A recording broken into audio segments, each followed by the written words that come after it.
My mom is a public official. I've kind of, understood the needs of the community and understand the needs of the university. And one of the biggest platforms or goals I want is for every single person on this campus to have a voice. And with that being said, I feel like I can bring to the table a person who's going to be accessible and everyone can come to raise their opinions, concerns, and about a bunch of different issues. So with that said, I have 5 to 7 basic goals that I kind of want to address. Accountability, student fees, campus safety, really just bringing the campus together as a whole and getting the money from the state who owes us a significant amount of funds. So that's it. Great, thank you very much, Mike. Good evening, ladies and gentlemen. My name is Kerry Esch. I am a joint JD PhD student in the Department of Education Policy, Organization, and Leadership. And I'm running for student trustee to do 3 things. I want to revive, I want to rethink, and I want to renew the University of Illinois. As to reviving, I want to revive campus community. And what I mean by that is I want to help bring to this university a strong alliance between graduate and undergraduate students. I also want to make sure that our RSOs have a voice, because they are the ones that are closest to the students at this great university. As a result, as student trustee, I'm going to create a roundtable of RSO leaders who will advise the trustee on how to bring community back to campus. Second, I want to rethink the University of Illinois. And what I mean by that is that we need to take a hard, serious look at general education requirements. Many of us are taking classes that we do not need, that we will not use upon graduation. But many of our friends and colleagues do not know how to write resumes. They don't know how to write cover letters. They can't plan their finances. They won't be able to know how to buy a house when they graduate. These are real issues, and we should structure our general education requirements to give students the tools they need to meet the 21st century challenges, particularly the economy we're facing. And finally, I want to renew the Illinois Promise. The state of Illinois is cutting the budget, and it will cut our budget up to 5%. Some of the rumors are in Springfield. And along that are the lines of MAP grants, which is a program that gives monetary assistance to students who have graduated from Illinois high schools. We need to preserve and protect that. And in 2010, when I was student body vice president here at the University of Illinois, I passed a resolution that called the governor down to do just that. Ladies and gentlemen, on March 6th, you have the chance to choose your next student trustee. I'm hoping it's me. I'm hoping you will help me revive, rethink, and renew the University of Illinois. Thank you very much, Kerry. First of all, I want to thank Illinois Student Senate for hosting this and everybody for coming out. Let me tell you a little bit about myself. My name is Brian Siegal, and my first passion was always journalism. So much so that I went to Alaska to do an internship this summer, away from my friends, family, completely isolated, and I had some time to think if that was the route that I wanted. And I felt like I didn't have as big of an impact. I wasn't helping the community as much as I could. Sure, sports journalism is a lot of fun, but you're limited in what you can do for other people. And so, upon coming back to campus, I joined the subcommittee for student rights, and now I'm on the subcommittee for campus safety, and a sitting senator for the College of Media.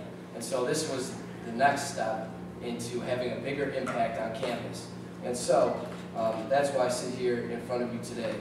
My platform is to focus primarily on campus safety, maintaining funding to important programs for the U of I Police Department, fiscal responsibility, making sure that education is affordable and we maintain the health of the university, and then making sure that every process is fair and democratic, and that's what I've been fighting for in the Student Senate. So I'm hoping to be your next student trustee on March 6th. Good evening, everyone. I'm Xiao Guo. I'm currently the Vice President Internal of the Illinois Student Senate.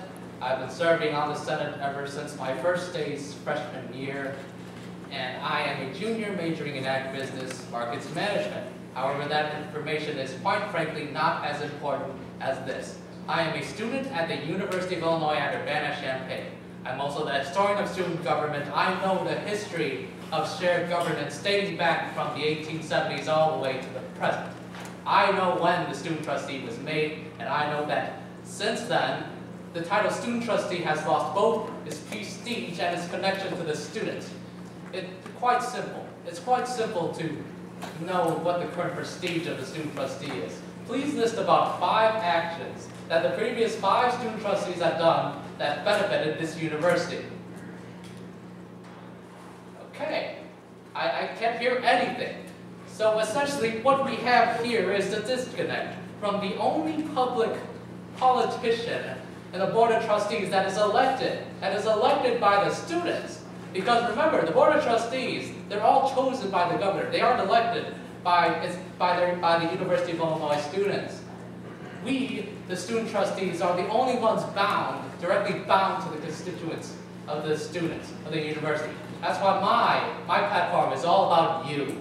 All about the visibility of the student trustee for not only this year, not only next year, but for the upcoming years as well. I hope to set an example of what a student trustee was and what it should be for the next 50 years. Thank you very much, Shao. Our last candidate. Right, thank you. Hello, everyone. My name is Ryan Gleason. I'd like to also thank the Illinois Student Senate for putting on this debate, the chairman for being here, and the other 5 candidates to discuss the most pressing issues of this campus. A little bit about myself. I'm a junior here at the university. I'm a double major in economics and political science as well. I'm minoring in international development economics. And my care and passion for community, politics, and government has always stemmed from a young age. I was a student body president of my elementary school, my middle school, my high school. I'm involved on campus in many RSOs. I'm involved in philanthropy. I'm currently work for actually the Illinois House of Representatives in Springfield as a community manager, and I'm also an elected committeeman in my home precinct. I'm running on a 5-point platform that I feel like is very important to the students, starting with financial stability. Second being campus safety, third being student empowerment, fourth being resident life, and fifth being accountability and transparency. I think the biggest issue that the university faces today is that Springfield owes us over $500 million. I don't know how that isn't being talked about more when our capital owes us that much money. With me as your student trustee, not only will I be the voice of you, the students, but I'll also be a voice for you in Springfield. Thanks so much. Thank you very much, Ryan. Thank you to all the candidates for those very opening statements.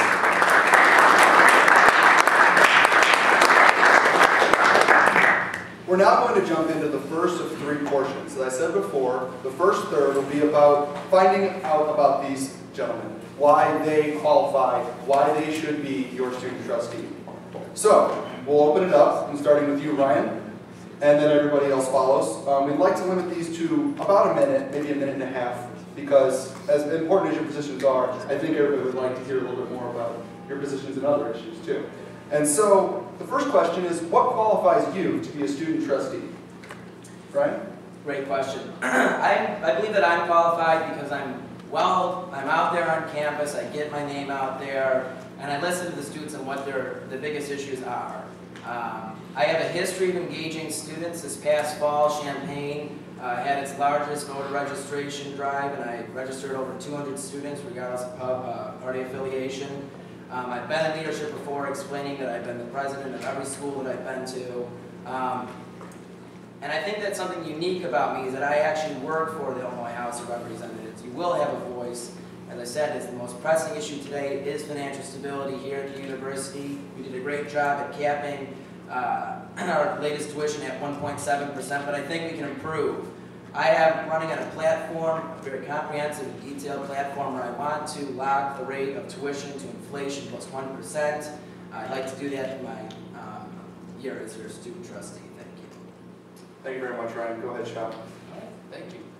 So, student government is my life. I spent the last 3 years here working from an intern for the president all the way to currently the vice president intern.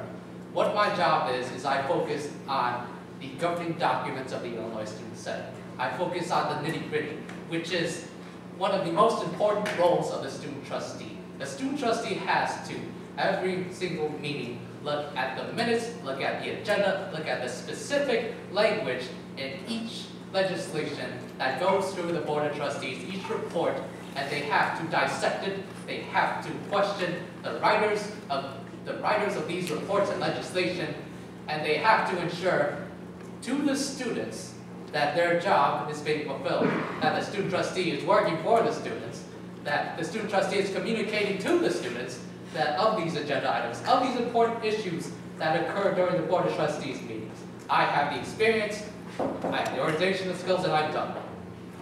Thank you, Shao. Go ahead, Brian. Well, I think everybody here has fantastic resumes that we can run through. Most people here have worked for somebody in the Illinois House or the State Senate, as I have as well. But what it really comes down to is passion and being transparent, being accountable to the students. You could list anything up here, but you need to be somebody who's going to get after it, someone who really cares about student issues. And that really is the only qualification for being a student trustee. You're not elected internally by the Student Senate. There's no prior qualifications needed, but you to be willing and you to be a go-getter, someone who's going to get after it. So in that regard, I think you just need to be passionate. Thank you very much, Brian. Go ahead, Eric. I agree with Brian, but I think it's a little bit more than passion. I think it's also a desire to serve. I've been here 5 years, and that's longer than many students on this campus. And in that time, I've had the chance to relate to them. I know about career services because I was a GA, helping students every day get jobs and internships. So I understand what employers are looking for. I was student body vice president here during one of the darkest times in our university's history. That was the cloud scandal. And we had to get rid of the president and the chancellor, and I was a part of the group that did that because we wanted to restore integrity. But I then had the chance to bring our university into a brighter day and serve on a chancellor search committee that brought us Chancellor Wise. What makes me qualified for this office first and foremost is that I'm a student. And that over the time that I've been here, I have come to love this university with a passion that I know each of you share. And I think that my acts of service to this university, without pay, without regard, just out of a sense of duty to better the place that you're in while you're there, is what qualifies me for service as student trustee. And if I'm elected to the board, that's what I'll take with me. 5 years of experience knowing this campus, knowing these students, and being a part of this great student body. Thank you very much, Eric. Go ahead, Mike. I think one of the most important aspects or qualities any student trustee should really have is just a love for the community and wanting to give back as much as it's given all of us. Like it's already been alluded to, many of us have been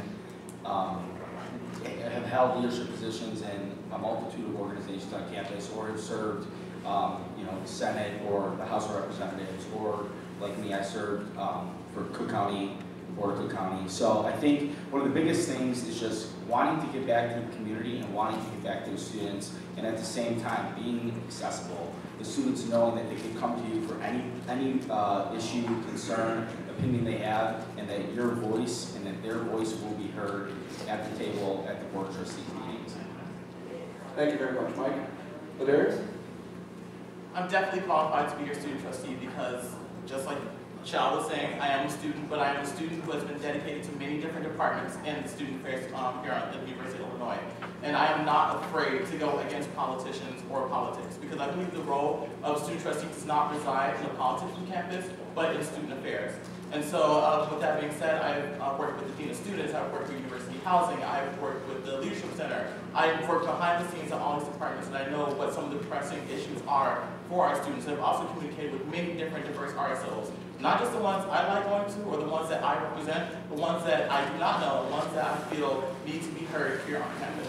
I feel that this is the voice of the student body, and the voice of the student body needs to be represented on the Board of Trustees.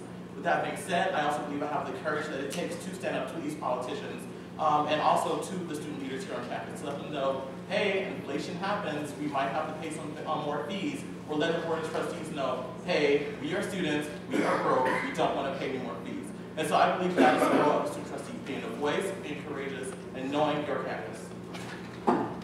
Okay, thank you, Ladarius. Now that we've kind of heard about what your qualifications are, we'd like to talk a little bit about what you would actually do in your first day in office. And so this next question is in 2 parts. Could you please talk a little bit about what your first initiative would be if you became a student trustee? And second, if that doesn't fulfill your goals, then hopefully it won't, what is your largest and one most important goal that if you were in office, you would want to go out with having accomplished? We'll start with Karen. Thank you. First, I said this earlier, the first thing I do is I created a roundtable of RSO leaders, and that's including fraternities, sororities, any RSO that we can think of. graduate, be it undergraduate, whatever it is. The student trustee right now is unbound. They don't have to listen to anyone if they so choose. And so I think that that's something that needs to be restrained. If you're going to act in the best interest of the students, then you should know what the students think. And the leadership of RSOs is the best way to find out what students are thinking on the ground. But what I'd ultimately like to leave at this university is a general rethinking of university curriculum.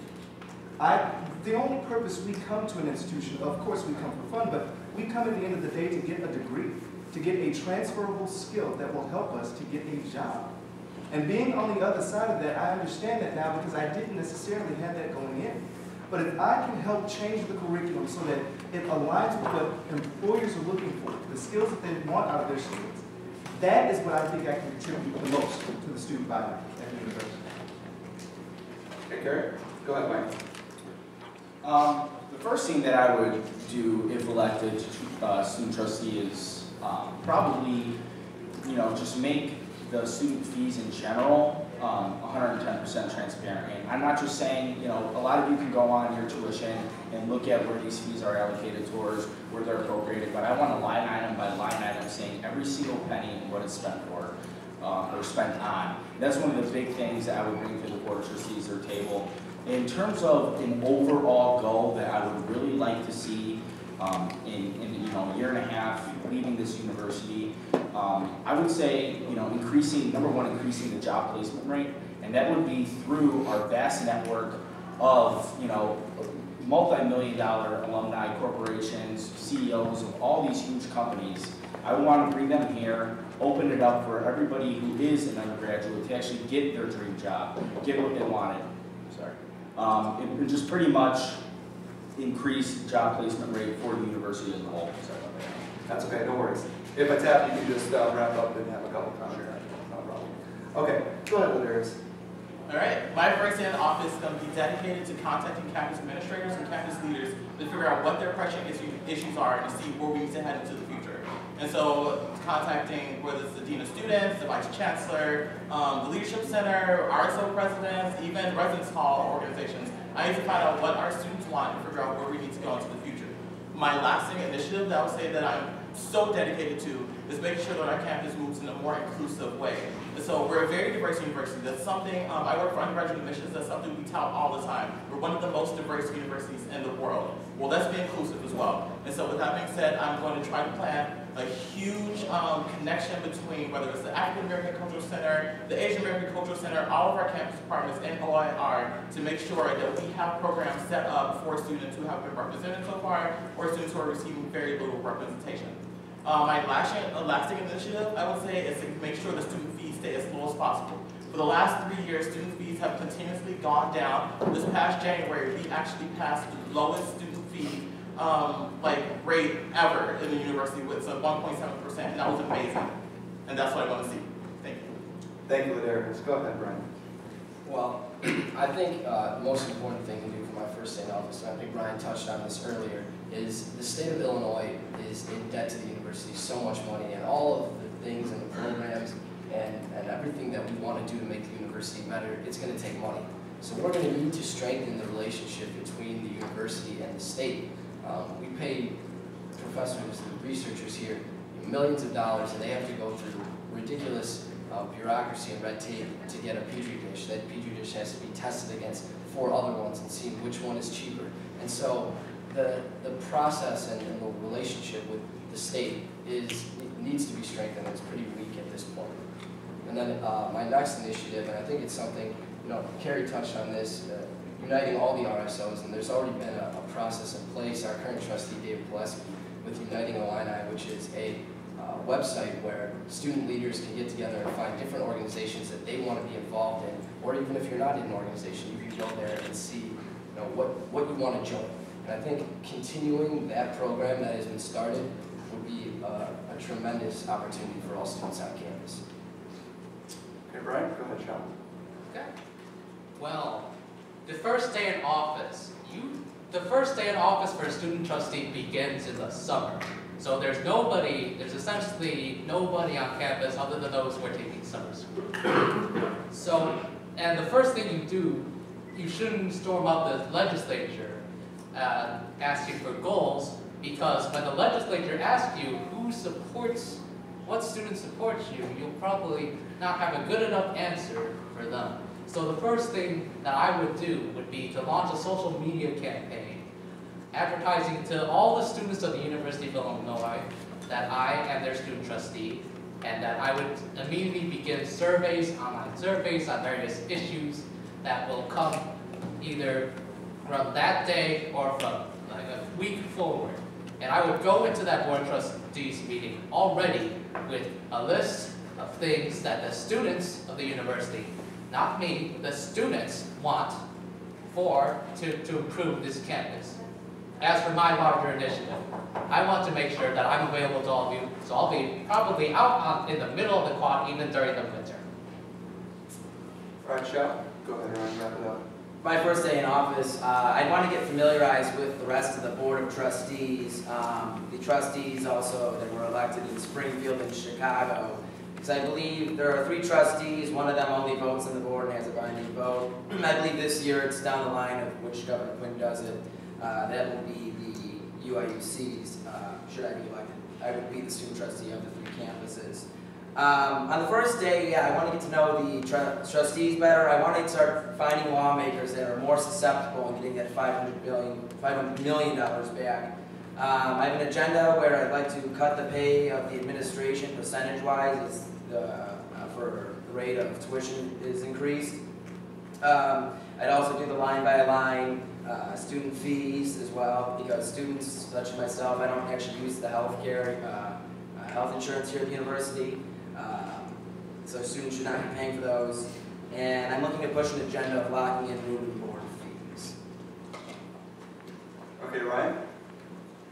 So in the same vein, now that you talked a little bit about some of your own initiatives, I'd like to give you an opportunity to talk about maybe past initiatives and whether you would continue or stop anything. And so I'd like to ask each candidate to perhaps name or think of, if this is kind of more an optional question, you don't have an answer for this, but to think of something that perhaps the previous trustees have done that you would like to continue doing, or if there's something that you do not agree with that a previous trustee has done that you feel you should stop. I'd like you to name that too. So I guess I'll start with you, Brian. You can go ahead.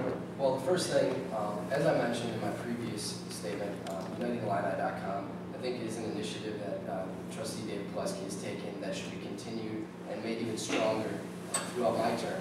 And then one of the things that I disagree with actually is the initiative for the Campus Spirit Revival that has taken place. I think it's been an extremely unfair, undemocratic process, the way that the votes were tallied, the way the no change was option was added late, and without a reset of the vote. I think that initiative has had so many bumps in the road that I can't see myself supporting it from here on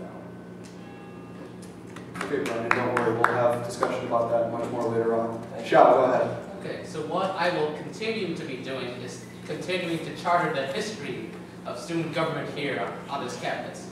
What I would likely do if I become student trustee is do an evaluation of all the past student trustees, starting from the one that was from Illinois State that's not on the Board of Trustees website in 1972 that represented us. So all the way from there, all the way to David Pileski, our current student trustee. That's what I would do. And then, for initiatives I agree with, I slightly agree with Mr. Pileski's Uniting Illini idea. However, I think that the organization should revolve around the voice of the students, which is the Illinois Student Senate. And that there should be an incorporation, an increase in student organizations' knowledge of what the Illinois Student Senate is and how powerful it could be to influence change on campus. One initiative a past student trustee did that I disagreed with was essentially the smoking ban. Because while yes, a lot of people said yes for the consideration one. However, there should be another referendum that would cement it, that the students really want. Okay, Shao, go ahead around. Yeah, I absolutely agree with Brian had said. I think Trustee Pileski's Uniting Illini is great to have. The closer the university is, the better. Hannah Ernberg, I believe was her name. Sure, yeah, she was trustee 2 terms ago, I believe, and she ran on a one university or one campus platform, keeping us strictly distinct from the other two campuses for as prestigious as this university is. Some initiatives that I disagree with. Again, I also disagree with the campus spirit revival. I think it's offensive to say that this campus does not have spirit. We clearly do. And I also disagree with the smoking ban. I think that the voting procedures that went about weren't open to the student body as well as they should be, and I think there should be a re-vote on that as well. Okay, Ryan. Ladarius, do you want to hit the next one?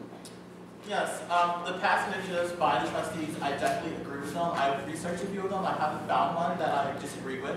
I'm actually for the smoking ban. I believe our campus needs to be a healthy and green environment. And so smoking here on campus, it irritates a lot of students. And so there are a lot of issues with that, and how it was implemented, and like, who was voted, who didn't vote, or something like that. But I am pro the smoking ban.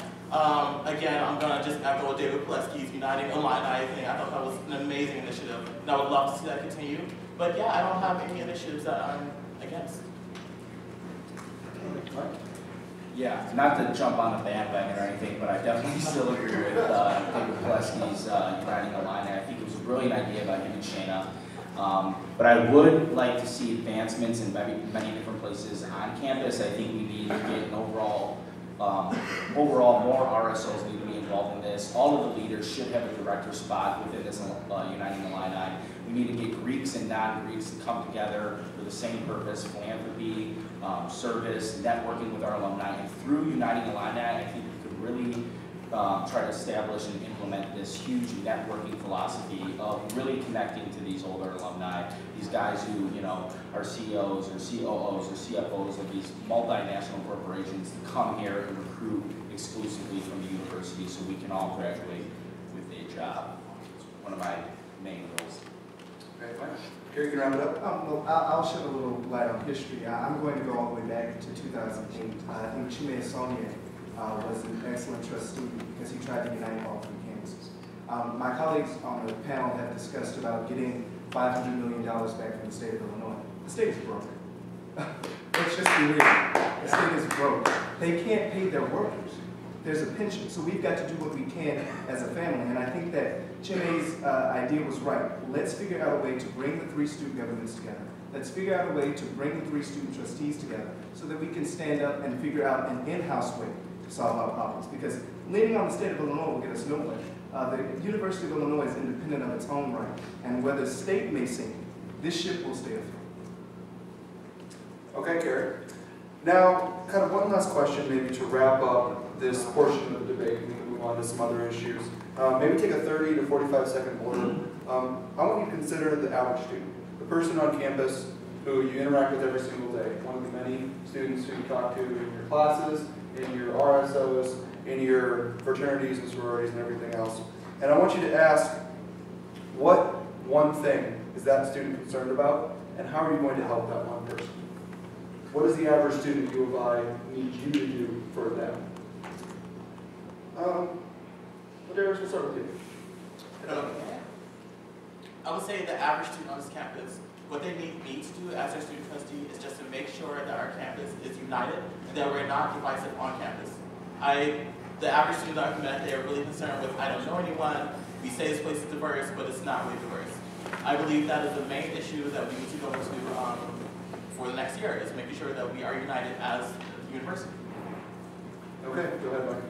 Yeah, I think the real concern, or the biggest concern of the average student, I mean, obviously we all came to college to get a job after we graduate. So I think that's the majority of the people's main concerns. What they want to do is graduate and have a career for the rest of their lives. But on top of that overarching concern, I would definitely say campus safety. I mean, as a sophomore, I sat on the subcommittee of campus safety, and I kind of really gained insights into, different issues, different demands from people across campus, whether it was a man, a girl, whether they lived north of Green Street or, east of Lincoln. There's just a lot of different concerns on campus safety. Am I safe walking, from the UGL? Am I safe walking from Armory at night? What can I do to prevent this, to mitigate, being hurt or being assaulted?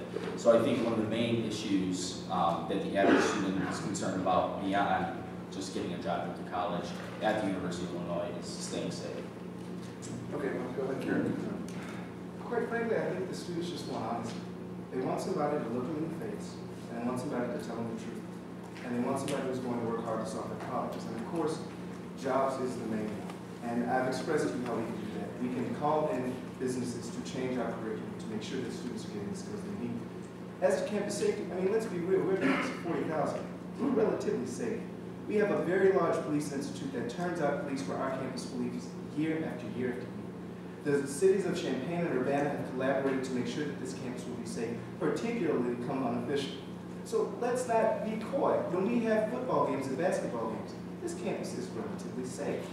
We are in a time where there are people who are out to get us, but we are safe. And I think that we need to be honest with people and simply say, you know what, we're going to take your problems, we're going to work on them, we're going to solve them, and we're going to do it in a very real way. That's what I think students want to hear, the truth. Go ahead, Brian. Well, everyone has touched on campus safety, and I currently sit on the subcommittee of campus safety. And I know we are very safe as a campus, but there are still initiatives that can be taken. And I think students are worried about that. There's a string of robberies on the north end of campus. There were instances of males breaking into female showers. My freshman year, I remember that pretty vividly. So there are things that come up, and people are very concerned about campus safety. I think there are initiatives that will be implemented by the police that will help safety in the future. Another thing is fiscal responsibilities. We've all touched on student fees, making them transparent. People are worried about, breaking the bank, going to the University of Illinois. I think that is the main concern for students. Okay, Shep. As for campus safety, there are always ways to improve it. You can always spread awareness as a student trustee towards the other students on which areas of campus you should not walk at night. That you could do that through pamphlets, through cards. You can partner up with the residence halls to help the freshmen and sophomores and whoever else stays at the residence halls out with that information. But the average student at the university, they worry about where their money is going to. They're worried about where their tuition dollar is going to. If I told them that administration got raises, that several administration got raises, while their tuition also rose, I would think they would be very happy now.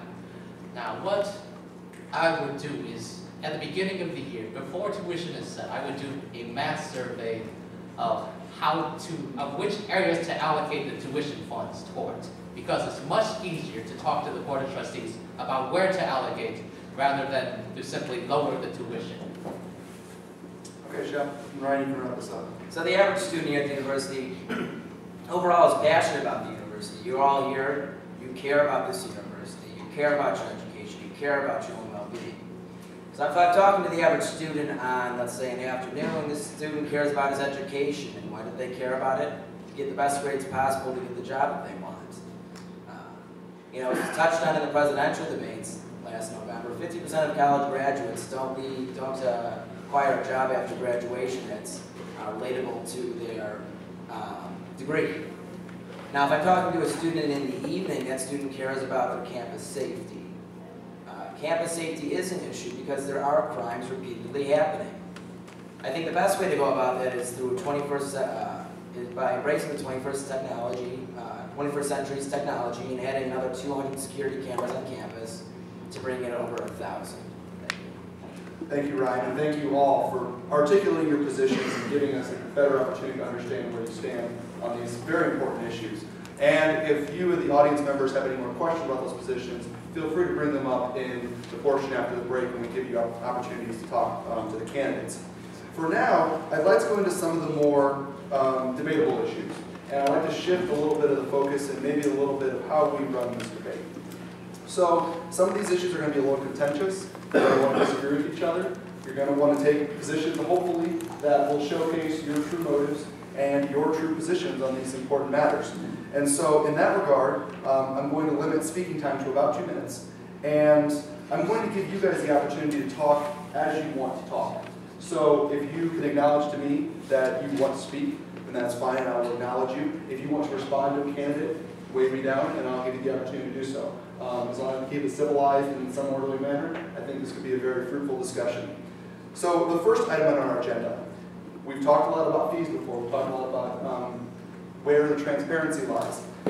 One of the important fees that'll be up on this year's referendum ballot is the Assembly Hall referendum. That's going to add a $25 fee to every single semester for students for approximately 30 years to fund renovations for Assembly Hall. I'd like to know your position on this. I'd like to know whether you support this. I'd like to know whether you deny it. I'd like to know whether you think there should be more transparency, whether you want to know more information.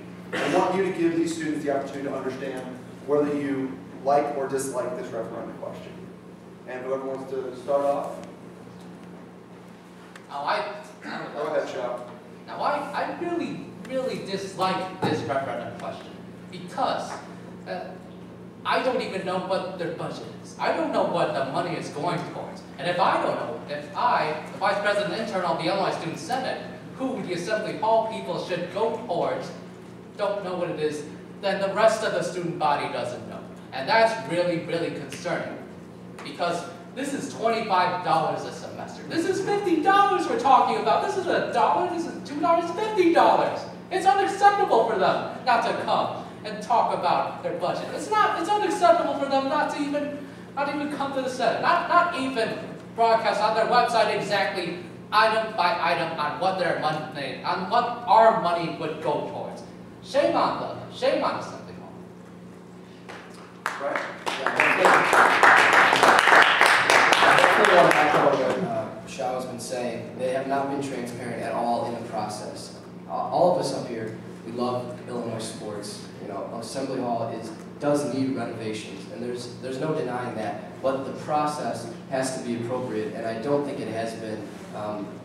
Carrie, myself, Shao, on the Senate, I don't think we've had the information to make a decision on whether or not this fee is necessary, and it is. At this point, I think a little bit excessive. There might be a possibility to even get this renovation done without a student component. So I definitely want to echo Shao's stance and add a little bit to that. That's what I say. Yeah, I think both candidates, Shao and Brian, made very valid points. I think if Assembly Hall wants us to kind of donate this money to their purposes, they need to give us an outline of what it's going to. I mean, correct me if I'm wrong, I think it is infrastructure.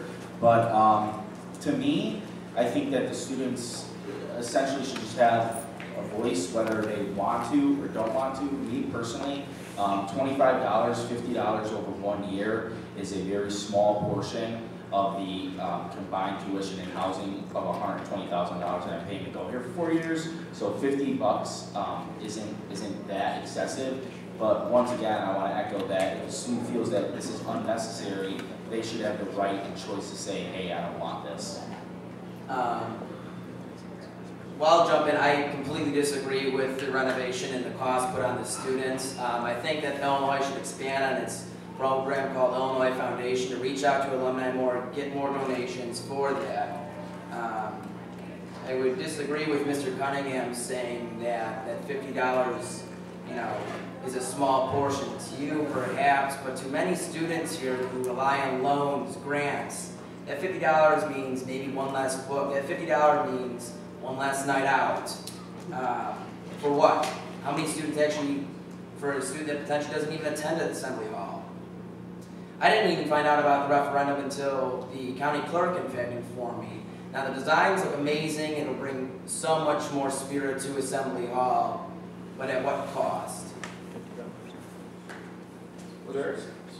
I'm also definitely against this $50 a year addition they're asking for. There is no need for it. We've all seen Assembly Hall. Assembly Hall is fine the way it is. And they're asking for the students to pay for it. That's completely outrageous. The head football coach for this university is paid $1.7 million a year. To do what? I'm pretty sure we all know that our football team isn't as spectacular as it should be for that price. The student athletes, ridiculous amounts of money to play the sport they play in for a school year. Why is that money not being appropriated from student athletes or from the head football coach or from athletics? If they're going to use the University of Illinois, they should contribute as well. $50, as one of my co-candidates was saying, $50 is a lot to a lot of students. And while it may not be used for a night out, that could potentially be the breaking point to whether somebody's eligible to register for classes or whatnot. The students definitely should not have to do that. Right? I just wanted to respond to that a little bit. I think two of those points are completely unrealistic. I think Assembly Hall does have renovations that need to be done. I think we're arguing if the cost is too great. I think think there are things that can be improved in Assembly Hall. It's not perfect the way it is. As far as getting a cheaper head coach, something we mentioned, I think it'd be completely unrealistic to even think that that's a possibility. That's just kind of the way the world of free market works, man. You're not going to find a coach to compete in the Big Ten university for a low price. And it brings revenue to the university. They have a successful football team, and that's what they're trying to do by hiring a successful head coach. So I think both of those points are unrealistic. Go ahead, Greg. Thank you. But to the point, and to respond directly to Brian, you said that it brings in revenue, and so does Assembly Hall. Now, $25 a semester may well be exorbitant, but let's look at it. I serve on Assembly Hall Advisory Committee, and we have a Illini basketball team that fights their heart out week after week. And so what I'm looking at is whether or not we should make this investment in students. And I think that that's a fundamentally different question than when you're talking about a building. And mind you, that building was designed and built with students' vision. There was a competition that resulted in Assembly Hall's iconic structure. So that's the house, literally, that students built on this campus. I have not made up my mind quite yet. I do think that the fee is a bit high. I do think that there may be other ways to do it. But what I do know is that I don't want students cheering and stomping and yelling and being excited in a building that may crumble over their heads. I don't think that that's the way to go. Yeah, Mike. Yeah, I just want to clarify really quickly. In terms of the $25, $50 for both semesters, I kind of said that would be a student's choice, so you wouldn't have to give that money if you were incapable of or didn't want to. Just sort of, if you want to donate, want to help out Assembly Hall, I think that people should have the right and the voice to give that money. Go ahead, Karen. And I think what my colleague here is talking about, and I think that that's an initiative that a student trustee should adopt for any fee, for any student fee, is a hardship provision. And I think that if I were a student trustee, that's one of the things that I would do is I'd work down with the Office of Student Financial Aid and say, can we create a petition for students to fill out to have their financial situations evaluated such that they don't have to pay this fee or any other fee if they feel that it's exorbitant. If we're talking about saving students money in their pockets, then let's not just talk about it in theory. Let's come up with real solutions to save the students money. Yeah, I like that idea a lot, but I don't think it should be on financial standing. If a student No, doesn't... not at all, I don't agree, Oh, but I thought you were any assessing. student, well, the Office of Student Financial Aid processes everything. So anything financial would go through that office, or the cashier's office if you don't want to put it there. But the general point that I'm getting at is that we should have some type of process for students, once a fee has been passed, to say, you know what, I should be exempt from this fee. And they can justify it on any grounds. But right now, they don't even have the opportunity to say that. No, I thought you were saying a student would be Oh, no, not at all. assessed on his financial standing. Not at all. Thank you.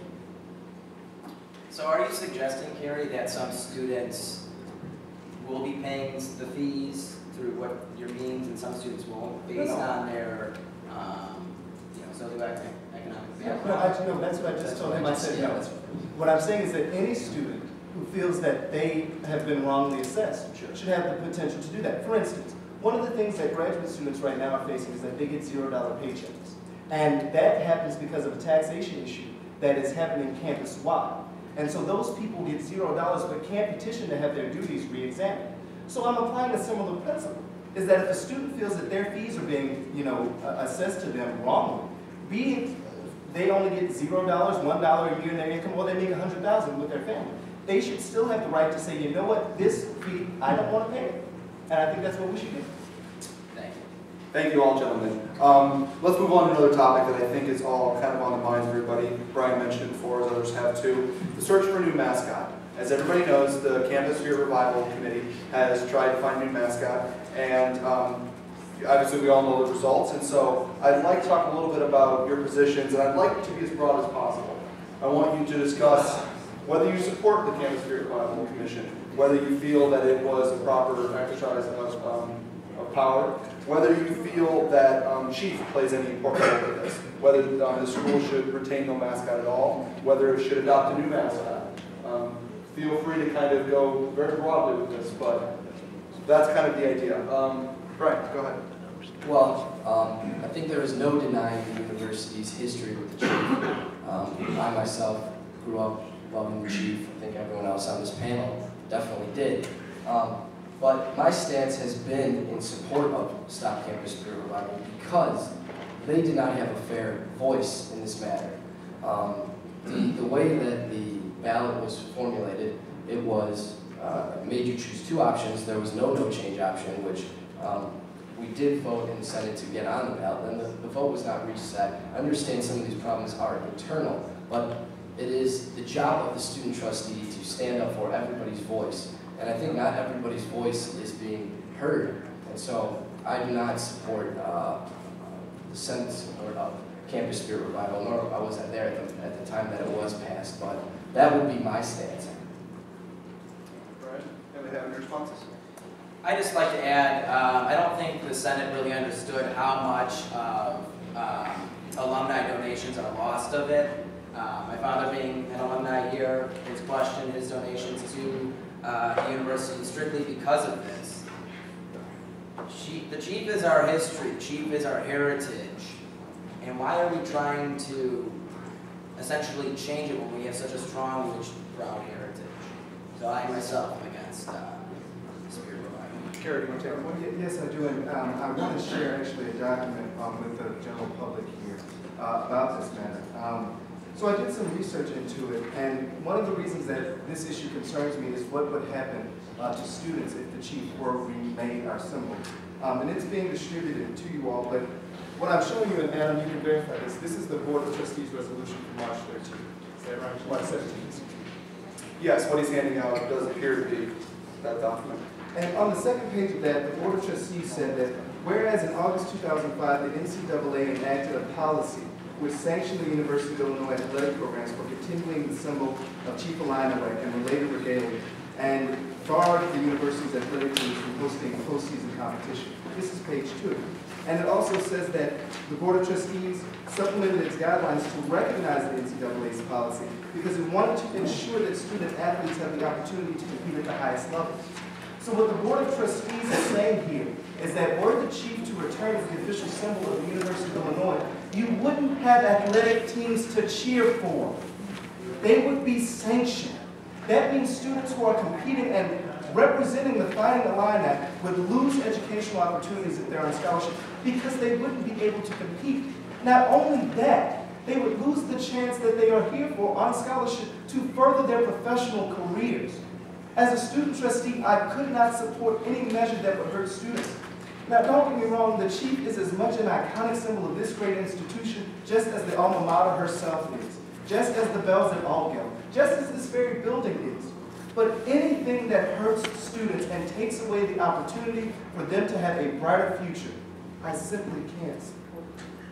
Brian, do you have a response? Yeah, I think the way that the referendum, the language is phrased, is just offering the students support. It was kind of, their way to combat the Campus Spirit Revival process by saying, hey, if it passes in great numbers, more students would have the chief for nothing than a new symbol. So while obviously I don't think any of us will be able to bring the chief back right now in our current constraints, it is very important for this referendum that the students who do not want a new mascot offer their support for the chief on the referendum. I agree. And so, Sorry. Mike, go ahead. Sorry.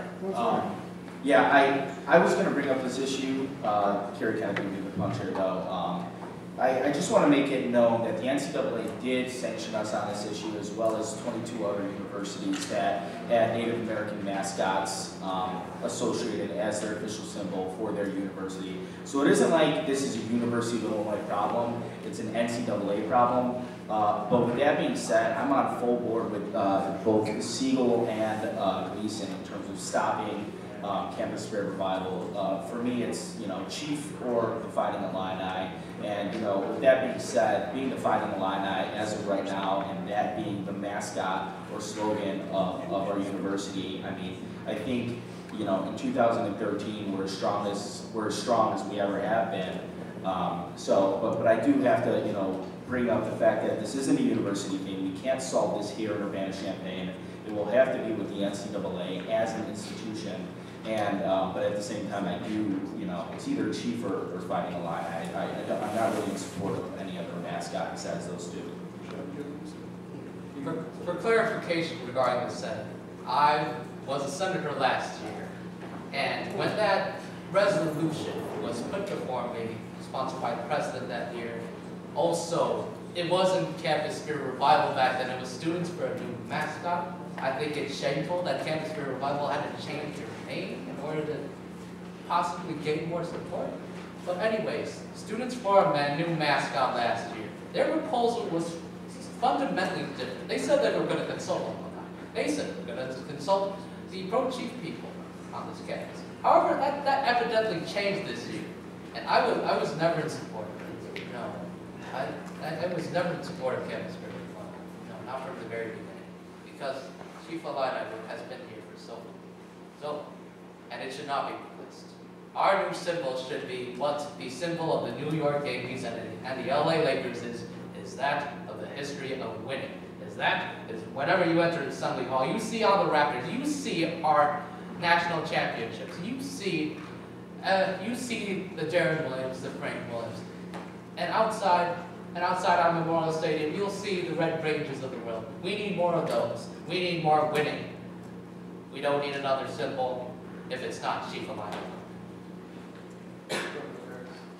I'm just going to put it out there. I am definitely against the resurrection of Chief Illini Way.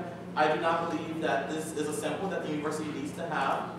There are so many high emotions around this issue. There are so many people who are upset about this. But I do believe losing the chief was a wound that our university has to endure. But I believe fighting to have the chief back is a wound that we keep nursing, that we just need to heal. And just like, basically just get over it. I have talked to so many different students, so many different people, and you will not believe some of the stories that the chief is like, it represents so many different things for different people. It's not just a university tradition.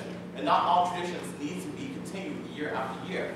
And so with that being said, I am definitely for a new mascot.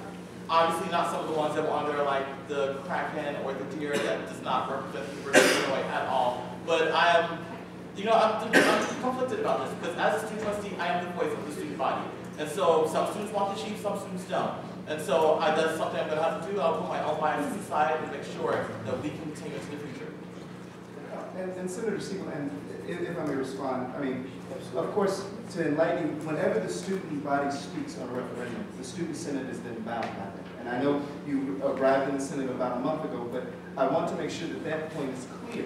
So when the students speak or express their point on this issue, then that means that we cannot act in any other way. However, the Board of Trustees has established the precedent along with the NCAA. So for us to reaffirm this sends a message to campus. It sends a message to the students saying that, you know what, we understand that based on what has been said, that you may well lose your educational opportunity and your athletic competition if this symbol returns. But we're going to go ahead anyway. I don't think that that's a message that we want to send to students to say we don't value your educational opportunity. And if we do that, I'm afraid that we may be binding ourselves. And you know that that's a matter currently pending before the court. And so we have to be very careful because I want to see the Illini play. I want to see them play in Memorial Stadium. And I want to make sure that they are here for other generations of students to enjoy. So I know you will have the right to cast your own vote, but let's just be careful with what we do. Yeah, okay, a brief response. Siegal in response. Sure. No, go ahead. Brief response. Whoever wants to respond, and then we'll go on to another topic. I know it's definitely out of question to bring the chief back at this current moment. I don't think anybody is arguing for that. I think the people that are for the chief on this board want to work within the constraints, and that vote will merely echo the voice of the students. And so the language, I don't think will be binding in the fact that we need to bring the chief back as a logo or any way that will affect this resolution passed by the Board of Trustees. Our Constitution says otherwise. Okay, Mike, you Yeah, I'm just sorry, really quick. I mean, as Carrie said, there are pretty stiff sanctions if we do bring the chief back. And like Siegal had alluded to, I really don't see any hope for it being back in the next couple of years. But what I do think that we can do is weigh our options, look at different possible outcomes, talking to the NCAA, working with administrators, and just basically working with those other 22 schools who lost their mascots too, and kind of finding a way to come together and compromise if possible. So, we have to hear everybody's voices, especially the Native American tribe, and everybody else who was involved. Okay, thank you, candidates. If anybody wants to bring that up later in the audience participation, we can more certainly do so. But I'd like to move on to one more question. It's kind of a two-part question, and then we'll take a short break. So, obviously, March 1st is unofficial. I think people might know that. I hear sometimes people know about unofficial. But unofficial raises an important point in the larger context, and that's namely where the University of Illinois stands in the Urbana-Champaign metropolitan area. We have a lot of issues pertaining to being on campus and having tickets given for, should I say, drinking. And specifically unofficial, the mayor every single year issues an executive emergency order. So I'd like your thoughts not only on unofficial, because that just kind of frames the context of the larger debate, but where do the students of the University of Illinois fit into the Champaign-Urbana area? How do we work with the government that is part of Champaign? How do we work with the mayors? How do we work with the school boards? How do we work with other students? How do we work with other businesses, practitioners, people who live here all the time and not just 4 years? And so I'd like to get your thoughts on where that stands and where the trustee can work to improve relations and maybe find ways to better ourselves in the Champaign-Urbana area. Does anybody have first thoughts? Yeah, I'll begin. I had the blessing of staying down here in Champaign-Urbana this past summer. I consider myself a resident here, just as an ordinary citizen would of respective communities. I'm familiar with a lot of the local government officials here as well in Champaign-Urbana. I'd like to see us, I know you kind of touched on unofficial. I think unofficial is a good thing for the most part, speaking in terms of revenue. Each business brings in roughly $5,000 or something along those lines. I would hate to see, I saw an article today in the News Gazette that College State in Pennsylvania had their own type of unofficial, and the mayor shut down every place that served liquor, and they had to serve it, and they had to give each place $5,000 some odd subsidiary. But Mayor Gerard's already come out and said that the police are doing a great job, saying the biggest thing is safety, not really busting kids, or so to speak. I'm in favor of unofficial. It's a proud tradition here at the university. Yeah, Gary. I think so. I mean, my role is active in the Urbana city government, but I think the most important thing that we've done is pass the medical amnesty law. We're working to get that passed. And that means that if any student is inebriated and they're underage, or they're drinking with friends who are underage, that if they call and get their friend help, that student won't be penalized, he won't be arrested, he or she won't be ticketed.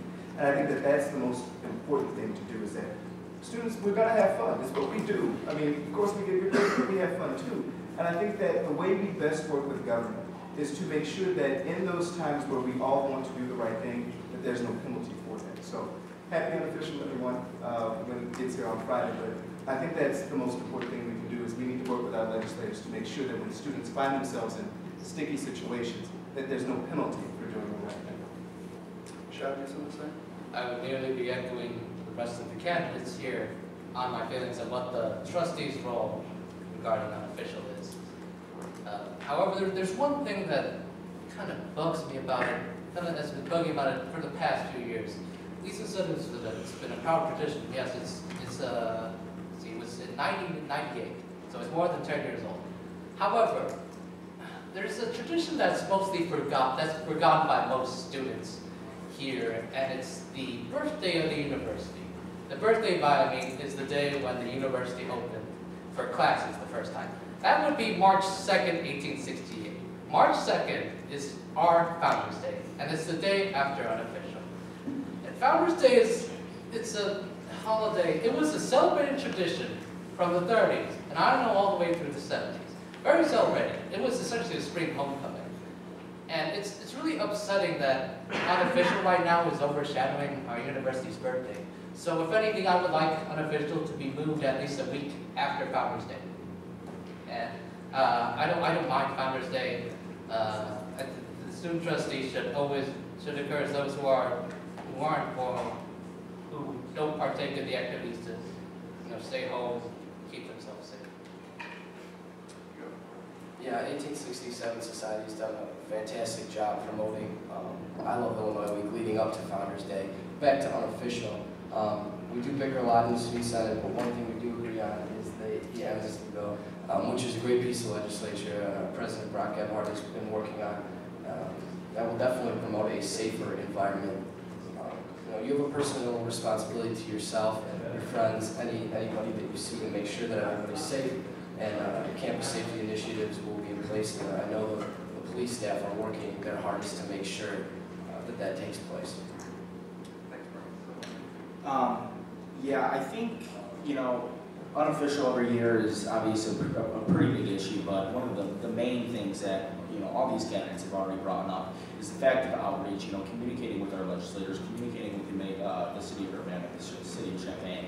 And currently Representative Jacobson is already working on a bill in the Illinois House to make all campuses kind of abide by this amnesty bill. So I think that's a great step, especially for the other ones, regardless of whether it's unofficial or just a regular night out. But I would like to know that the majority of the students who do come to the University of Illinois on unofficial are visiting students. It's not usually by students causing havoc, or committing crimes, and the police department always confirms that. And on that note, we have one of the finest police department law enforcement institutions in the state, so I'm confident in them.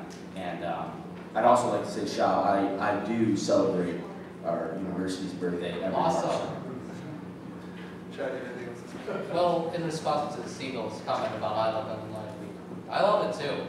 I don't think it leads up to March 2nd though, and that is particularly concerning. Also, according to the Daily Line, they said that Founders Day was on Wednesday and March 2nd is on Saturday. So, student trustee, I would greatly inform the rest of the students about their history in regards to when it was chartered, when classes opened and stuff like that. So that we could bring more alumni in who remember when Founders Day was celebrated back in the 60s and 70s. When it comes to my stance on the unofficial, I believe it's definitely not a holiday tradition, whatever you want to call it, that the University of Illinois endorses in the least bit. And so to call it something that the university upholds, I think is incorrect, which is what a lot of my co-candidates have been doing. It is a student tradition that I believe the students really love. I'm not gonna lie, I partake in unofficial as well, but I am of age, and I believe that is one of the main issues that needs to be addressed when communicating with city legislators. Is that if students of age like to partake in these drinking activities, and they should be able to because it's their legal right. That being said, all the initiatives that have been passed recently, like for example, if someone over the age is caught serving under the age of somebody like that, there is a pretty steep fine. And I'm so happy that has been introduced and whatnot. And also the amnesty bill and making sure our students are protected. I believe that is the role of the student trustee being affiliated with the University of Illinois, is to make sure that A, the university is not represented in a negative light, that drinking tradition that's been celebrated here, but also make sure that our students are safe if they're going to do what they're going to do. Does anybody else have anything to add on this topic? Go ahead, Ryan. Well, I was kind of hoping to hear, the original question was our outreach to the community. I was hoping to just hear some of the candidates' responses if they had. So we somehow get sidetracked. That's a good question. What about the outreach to the community? If you want to talk about that briefly. Does anybody have any other responses to that? Is the question specifically towards unofficial, or is it general? Ryan, what do you think? Is it an official question or is it more general? Sorry, question. Ryan, I was just wondering, is the question more about unofficial or general? Because I did kind of allude to reaching out to the community and working with the legislators. Right, yeah, just in general, yeah. Yeah. So in general, okay, so not just unofficial. Was anyone else besides Mike want to talk to that point? Well, I think the amnesty bill is the Student Senate's way of reaching out to legislatures and the community to make sure that students are safer. So I think we did touch on that a little bit. You were talking about the revenue for the surrounding businesses on unofficial, and there's no denying that the bar scene and the companies that distribute the green clothing are getting a boost during unofficial. So that, in relationship to the community, does help with revenue and business. What would you gentlemen say to the campus safety potential? Because a lot of you in your opening statements talked about campus safety and how important that was. Part of that, obviously, is working part and parcel with the police departments in the area, not only on the University of Illinois campus, but also the other ones. Do you have any testament to that portion? Yeah, sure. So, I mean, like I said, the police department does a fine job, and every single year they handle every single situation with integrity and honesty. But on that point, I'd also kind of like just allude to a personal view of mine, is that everybody who partakes in unofficial, or you know, it doesn't even need to be unofficial. It can be any Friday night, any Thursday night, any Monday night. It's personal accountability for your actions and taking responsibility for doing what you're doing. Because at the end of the day, when it's all said and done, whether it's your life or you know you're going to jail or whatever the case may be, you know you have to take responsibility for your actions. It can't be because X person did this or Y person did that. If you choose to drink that day or go out to bars or you know wander around campus and something were to happen, you kind of got to accept that you made the choices to get where you got and kind of live with that. But along those lines, I mean, the lawyer in me wants to make sure that students are well equipped if they ever should find themselves in the circumstances. So I definitely think in terms of outreach, we need to let students know their rights when it comes down to unofficial. I mean, there are certain things that when you interact with the police that you have to do, there are certain things that you don't have to do. And I think that we should make students aware of those lines.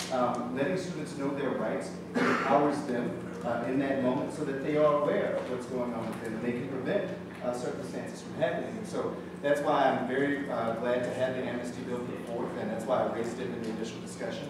But I think that that is how we best do it. You let students know their rights, they'll go out, they'll defend themselves, and everything will be okay. And I think Carrie makes a perfect point there, because that law that was passed in early January by the Senate, by the House in Springfield, that pertains to those. So for those of you who are unaware, if you host a party and there's minors, whether it be unofficial or any other day, and there's minors inside of your facility, you are not only held like civilly and financially liable, but you're held liable in the court of law, which means you will be criminally charged. It's just new, it's never been like that before, and it's particularly worrisome for me because number one, the only people who have access or know about this on campus currently are fraternity and sorority presidents. We're the only people who got the bill by Ashley Guy, who's the dean of students for that. But other than that, all other RSOs have no idea. Nobody has any idea about this, and it's kind of scary because unofficial is what, 3 days away.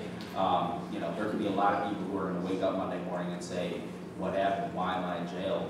and just have no idea about this law. So it was really disappointing that the university didn't send anything out about that. Fraternities and sororities were really the only people who had access to this. Well, I want to touch on both what Mike and Carrie said.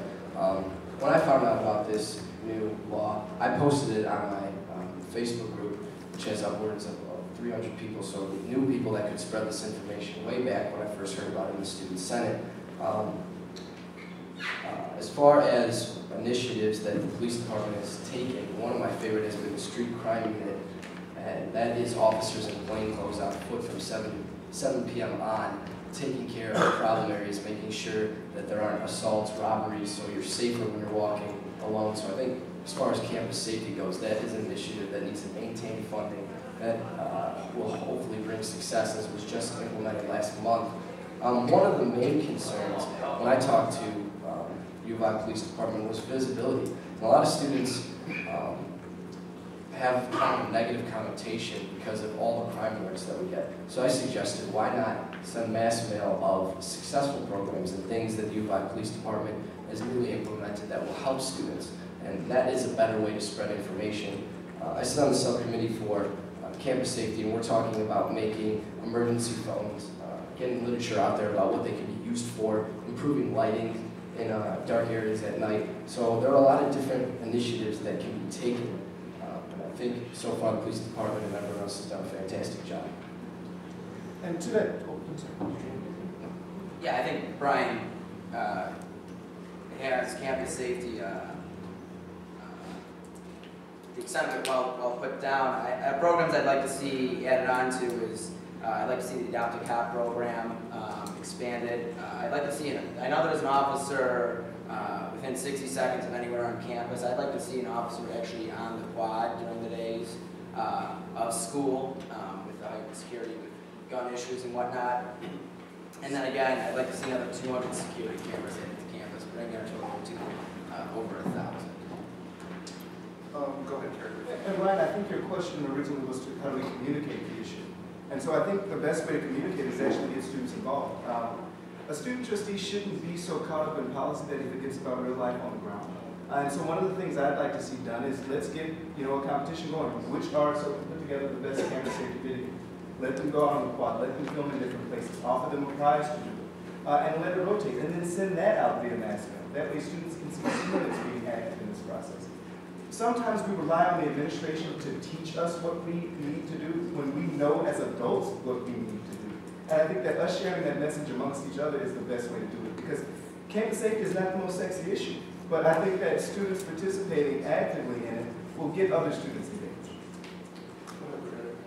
Going back to the original question of campus safety mixed with unofficial, I believe they're doing an amazing job. They can only do so much. Mike Cunningham was saying exactly that. It's all about personal accountability. These students need to make sure that we are safe during unofficial and whatnot. I think in the last 2 years, I think somebody has died for each of the past two unofficials or whatnot. If I'm correct, somebody correct me if I'm wrong. But, It was one in the last 2 years. one in the last 2 years? So, the students died in the last 2 years.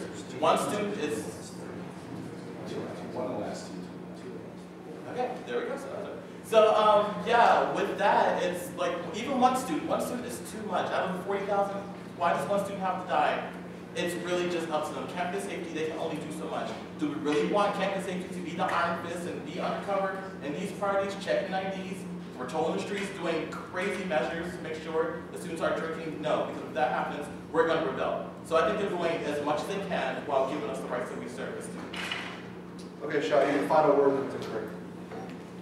So I echo all the candidates use student safety. It should definitely, you can always improve campus safety, no matter what. And the ways to do it is to, right now, the best way is to spread awareness about the different routes that one could take all around the campus.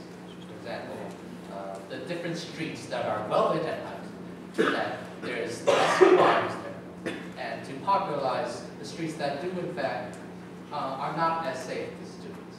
Now you do this through entities such as the Illinois Student Senate, as it has been done since 2004 when they started the Know Your Rights campaign.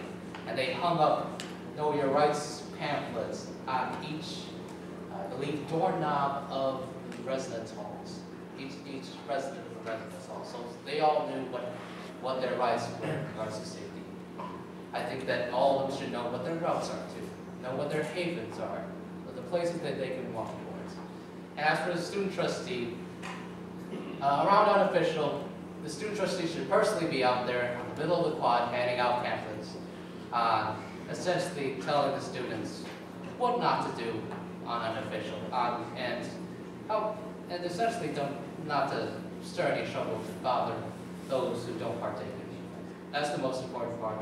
It increases safety and increases the visibility of the student trustee. Okay, thank you, Sean. Thank you, everyone. At this time, we're going to take a little bit of a break, so feel free to get up, stretch your legs. Give me about 5 minutes. If you have the opportunity, you want to ask a question, think of something good, and you can present it to one or many of the board members. So 5 minutes. Okay. Are you ready to go, Colin? Yeah, we're good. Okay, the debate is back in session. We're now going to move to the third and final portion of the debate, and that will be questions from the audience. If you or anybody else has a question you'd like to ask, you can move to one of the microphones and form a line as these nice gentlemen have. You can ask a question to any one specific candidate. You can ask a question to the panel. You can ask it any way you please.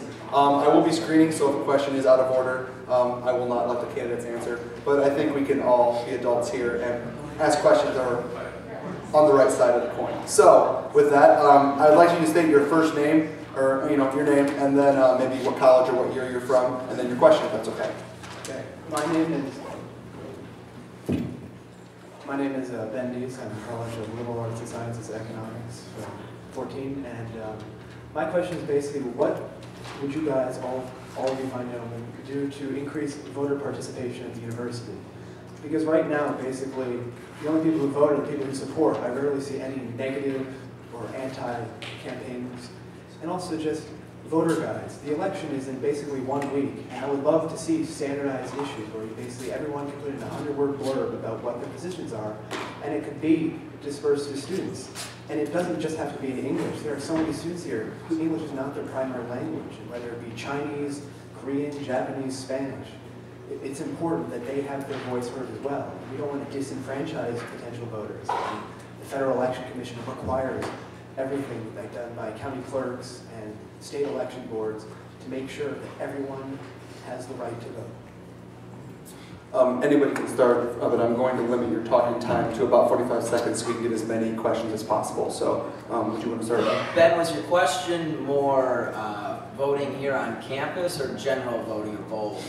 No, it was more voting on campus, because obviously everyone here is a student citizen, whether they are an American citizen or not, and they have their voice needs to be heard. So even if you cannot vote in a presidential election, you can vote in this election, and they have the right to understand as clearly as they can in their home language what the positions are for everyone, not just trustee, but Senate, referenda questions, anything.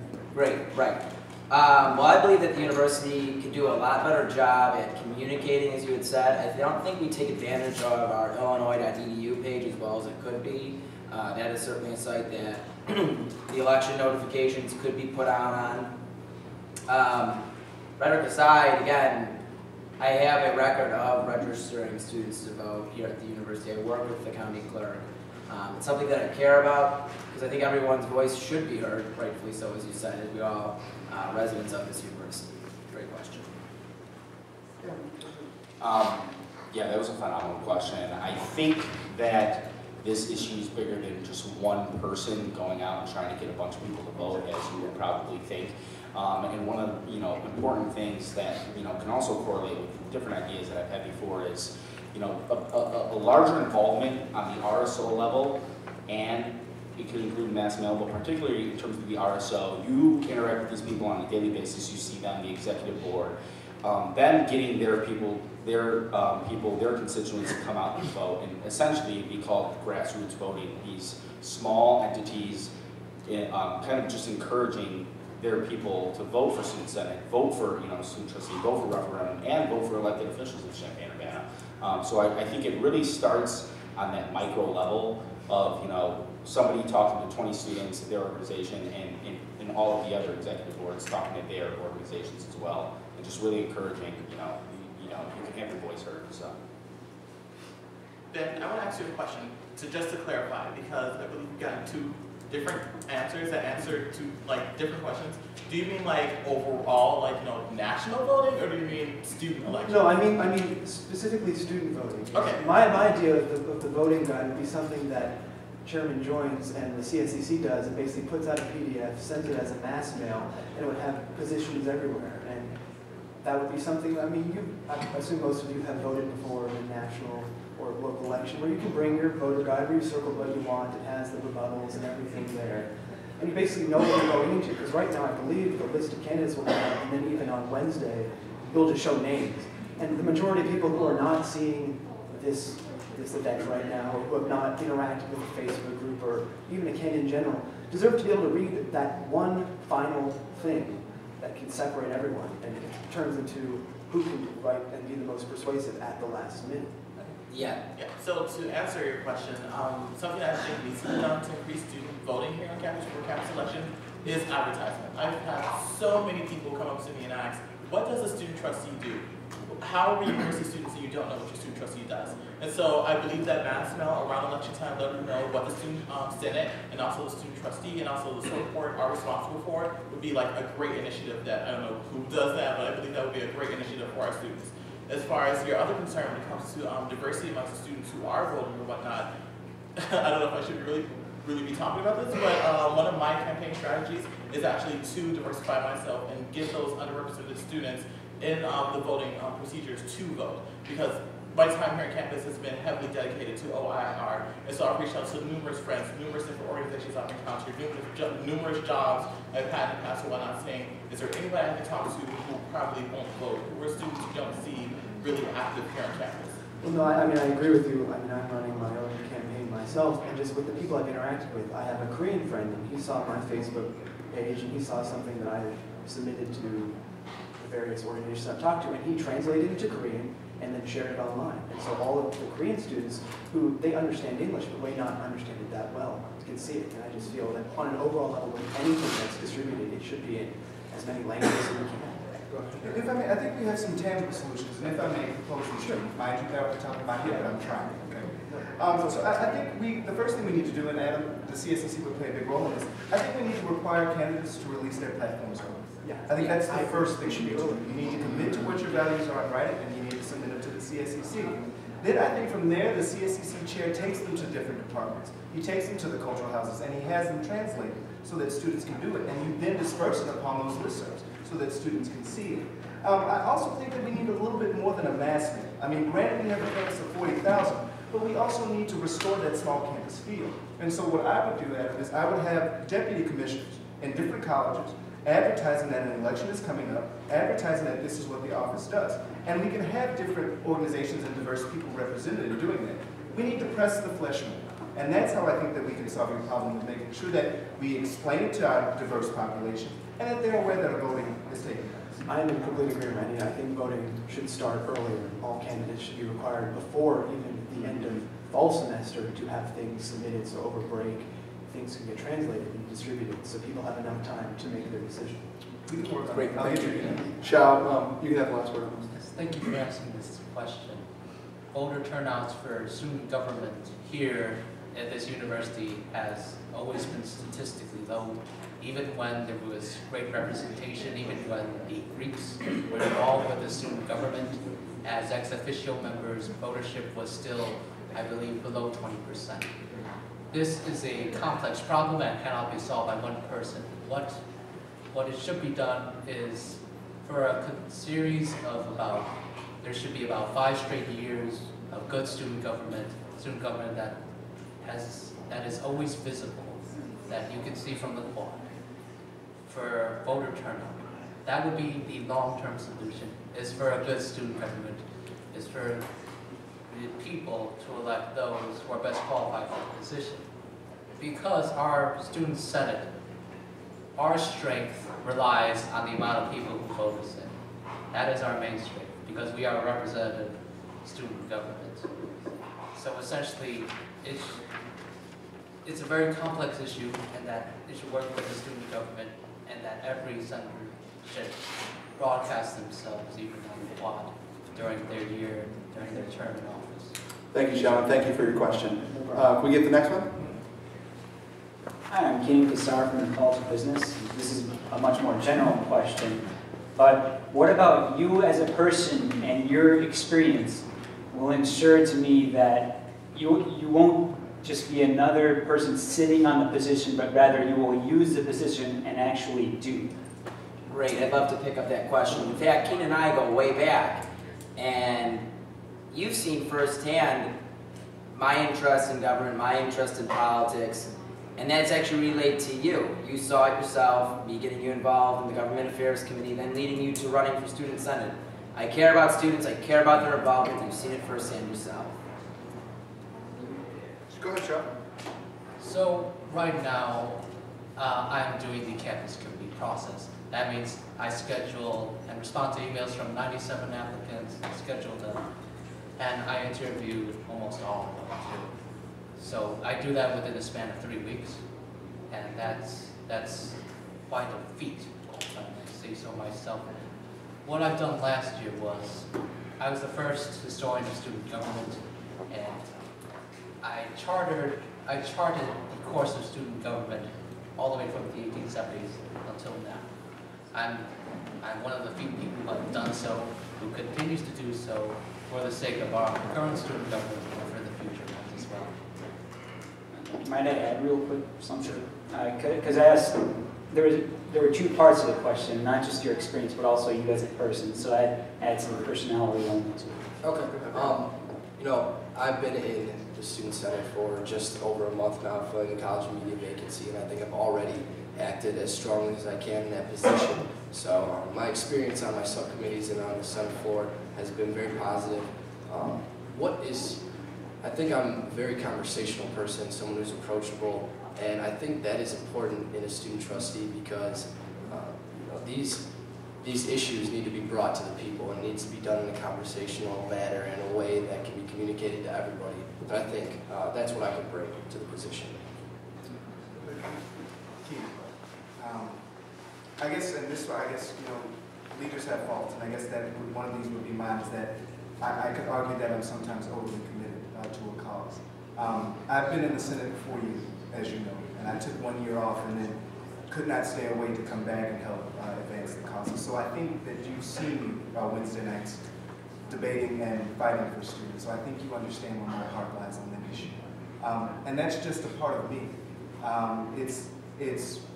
Service is something that you should be connected to, because so many people have poured into your life that you should be willing to give back. And that, I think, is what you've seen out of me. We've worked together on issues, and we fought together. We stood line in line together. So I think you know the quality of my character, and that I will stand on the courage of my convictions. Yeah, just how we were going over. No worries. I think, you know, personally about me in terms of my experiences, I mean, I don't want to list off a resume or anything like that. I think that's kind of tacky, but I mean, being involved in several leadership positions throughout this campus, working in government where my constituency was, you know, 6 times it is of the University of Illinois. I had that experience, I've had that outreach aspect, but more importantly, you know, besides experience, because all these guys are qualified, every single one of us are qualified for the position. I think, you know, it's really about, you know, integrity, honor, people trusting in you, you being accessible, people being able to walk into your office and say, hey, Mike, I need help on this issue. Can you solve it with me, or can you solve it for me, or can you bring it to somebody who can solve it? We can solve it all together. You know, and just really, you know, taking time in meeting these students, being, I mean, holding yourself accountable too for your actions. You know, I said that before with unofficial, and I hold myself accountable for my own actions, and other people on this university do or need to do that too. So the role of student trustee is obviously one that requires a huge amount of responsibility. And the best way I can answer your question is to speak about my time as a resident advisor. So we've all had RAs here on campus, and we've all seen that one RA, whether it's ours or one in the building, that does nothing with the position. They just have the title. The role of student trustee is not that, and I'm going to take it just as seriously as I took my RA role. Student first, RA/student trustee second. You have to make sure you're accessible to the students. You have to make sure the students know your face. You have to make sure you're at these huge campus events. Like, for example, why is our student trustee not required to come to a lot of the Welcome Week activities? Why are they not at Taste of Nevada? Why are they not at, Quad Day or whatnot? Just walking around saying hi to students. I think that's definitely some of the responsibilities that a student trustee needs to have, and it's definitely something I'm going to do. Because when it comes to me, my stance on student trustee is, responsibilities or whatnot is not a political position. It's one that's in student affairs. It's one the students need to see. Thank you. Thank you, Keenan. Go ahead. My name is Brian Cosmo, sophomore, communication major. I wanted to bring to light some more details, or pose a question at the end of my comment about the Assembly Hall referendum. As most of you guys seem to think the $25 fee per semester is a bad idea. But I wanted to talk about how that $25, each student who pays that will see that money directly go into Assembly Hall. This is not part of tuition fees where you don't know exactly where this is going. This is a specific referendum going to a specific landmark of the University of Illinois that whether you're an alumni, current student, member of the community, you see this every day in Champaign. And another important factor is that Assembly Hall is not just for men and women's basketball. Alone in this month of February and this upcoming month of March, there's 13 non-athletic University of Illinois athletic events. I think it's very important. And I'm a former Division I athlete, most importantly a student, but I've seen some of the plans, and there's been talk of, there's no air conditioning at the Assembly Hall. There's not enough space for some of these bigger concerts or productions to perform. And I think that's an issue. And it's been 50 years. And the last renovation was in 1996. And I think it's time to take the next step and leave a legacy as the current students to show when we come back to school we have this great new top-of-the-art facility. So my question is, knowing this, or would you would you accept any kind of referendum to Assembly Hall, knowing that information? Okay, Mike is the first word. Yep. And then it'll be Carrie, Brian, Schaller, Darius, and What, just totally off topic, but what sport did you play? Baseball. Cool. I don't know if you were here earlier, but I touched on this, and you make very, very valid points. I personally, as an individual, am in full support of paying $25 for one semester and another $25, so $50 total, towards the renovation of the infrastructure of Assembly Hall, because like you said, I do see it. You know, I'm not a Division I athlete, I never have been, but I do go to Assembly Hall, I do go to the hockey, or the basketball games, I do go to events that are there, and it's something, like you said, it is a landmark of our university. But at that same time, and as other candidates have also addressed, $50 is, or can be for some people, a significant amount of money. So I think that students also should have the right to voice whether or not they do want to give X amount of dollars to this, but I am in full support of that personally. okay, go ahead, Carrie. And Brian, I think your point's well made. As I said earlier, I served on Assembly Hall Advisory Committee, so I know how important this issue is. But I think your points raise a larger point, and that goes to the mission of this great institution as a land grant. Because you raised the most fundamental premise that you could, is that Assembly Hall is not just the house that students build, it's a community center. Families enjoy issues there. They take their children to see Sesame Street. It's a community icon. And I think that we as students are given a wonderful opportunity here to be a symbol. And I just spoke to Keenan earlier about giving back. That's what we do. The University of Illinois is supported so much so by the two communities here. And I think that if we can contribute without burden, then we should help restore the house that students build and make sure that it's well renovated. So believe me, you got an ally on this side. We just got to make sure we come to a reasonable compromise. Yeah, I think the problem isn't, that we think that Assembly Hall should be renovated. I think it's a lack of information on the part of the renovation. That the budget has not been displayed yet. There hasn't been enough transparency for most of us to get behind it, especially at a $25 semester mark. It's not your typical $1, $2 student fee. So there has to be all the information there for us to make a decision. I think there just isn't, and that's why we can't get behind it quite yet, or most of us cannot. Sure. Thank you for coming to us to address these points. And the spirit of the referendum is valid. Assembly Hall does host a lot of events, and it does need renovation.